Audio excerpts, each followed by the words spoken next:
Welcome back to Tomorrow. We're talking on this program about an economic 9/11. Is it possible in the second term of George Bush or perhaps sometime later?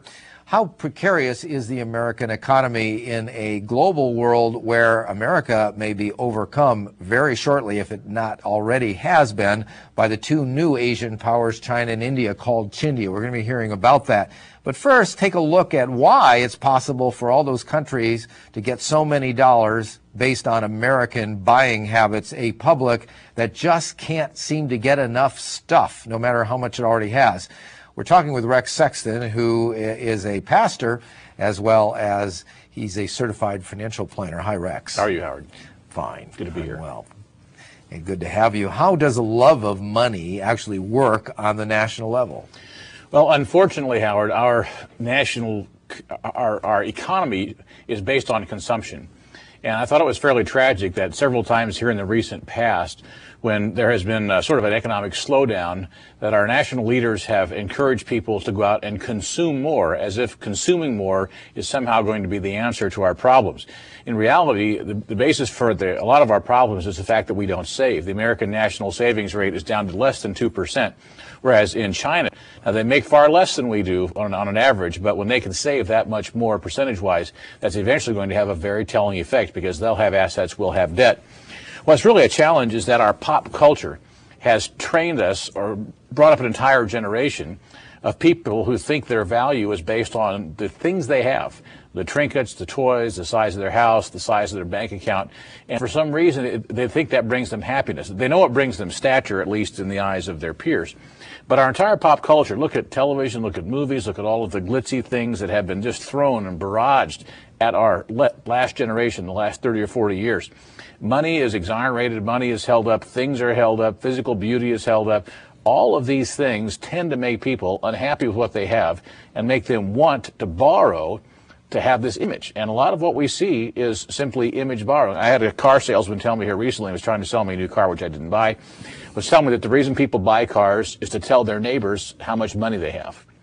And that's really sad. That's kind of a sad comment on our culture. And the amount of consumer debt is so staggeringly high compared to the Chinese. There's a fundamentally different motivation going on in these two cultures. When you make less than a couple $1,000s a year, maybe a Chinese family, and you're saving that much of it. So Americans apparently are really very satisfied with the idea they can go on spending and nobody's ever going to call in the loans. Well, sad to say, we have not trained the last generation of Americans to save.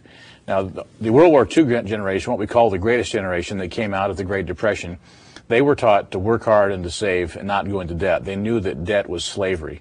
But sadly, what we have done now is train a generation to make a certain income, which qualifies them to borrow this huge amount of money. And so we have bankruptcies on an all-time high, and many people are going bankrupt now when they have incomes, pushing $100,000 a year or more, and it's because they've got untold amounts of credit card debt or unsecured debt. And of course, the banks are almost hand in hand being guilty of this, because they have all of these credit cards going out to people who should not get them. They're not qualified for them.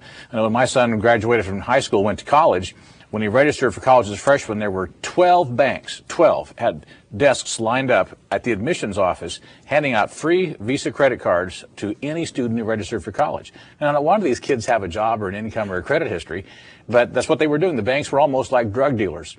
And when I called one of them about it, he said, yes, he said, you're right. He said, we are almost the same as drug dealers pushing these credit cards on these young kids. And I said, why do you do it? He said, because we know their parents will bail them out. Well, why is this treadmill, why is this a spiritual issue? Why does it go past simply behavior about buying stuff that you might think you want? There becomes another level, really, of motivation going on. Well, the sad thing about it is that it is deceiving. It deceives people into thinking that they can be happy, that things and money will create happiness for them. Now, our happiness is based not on our things, but on our relationships. our relationships with our family, with our friends, with our coworkers, and especially with our God. But those relationship aspects have not been emphasized. And so we have people thinking if they could just get a new car, just get a bigger house, just get more vacations for themselves, they could then be happy. And so, but it's like a mirage in the desert. The more they get, the more they buy, the more they are unhappy with what they have, and they just keep going farther and farther and farther down that path. And don't they believe that their relationships will be better, or they'll get new relationships that'll satisfy them if they get those other things? Oh, oftentimes. It's a very deceptive allure. They believe that somehow if they get the money first, or the physical things first, then they will have these relationships. I mean, how do guys want to buy a fancy car to somehow get this girl they want to date to go with them? I mean, that's kind of an old story, but perhaps there's some truth to it. Well, how does that relate to freedom then, in a spiritual sense? Well, debt is a prison. And being out of debt and being responsible to no other man is a real freedom. In America, we spilled blood for 240 years, actually longer than that if you go back to the earlier wars before our revolution, in order to have freedom, to have no man controlling our life, no king and no oppressive government. People came here to be free. And yet what we have done is that we have gotten ourselves into a place where 2 out of 3 American families are in debt so far that they simply can go hand to mouth, just week to week. They get a paycheck, it's gone. They get a paycheck, it's gone. And so what we have done is put ourselves into a different type of slavery, but it is a slavery because the bank requires you to pay those notes. The car has to be paid every month. And so what happens is, remember the bumper sticker that says, I owe, so off to work I go.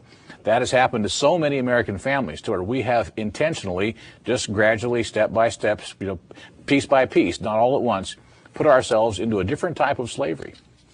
When we come back, we're going to be talking about China, and we'll be talking about several things with you when you return to. Is there a economic shock and awe coming when the full impact of what's happening in China and India and Europe begins to be felt by the average American? We're going to be talking about that when we come back. But first, to urge you to ask for your free subscription to the Good News Magazine. It is a magazine of profound spiritual understanding. It'll give you an outlook on the world that you're not going to get anywhere else, and it's absolutely free of charge. You're not going to be asked to join anything, and it's the best economic decision you can make, and that is to call the 800 number that you see on the screen in the ad, or go to tomorrowonline.org, where you'll see an article about this very subject that we're talking about, and you'll be finding the facts very interesting that you'll dig up in there. But then come right back, because we're going to be talking about the impact of a shock and awe that is yet to strike.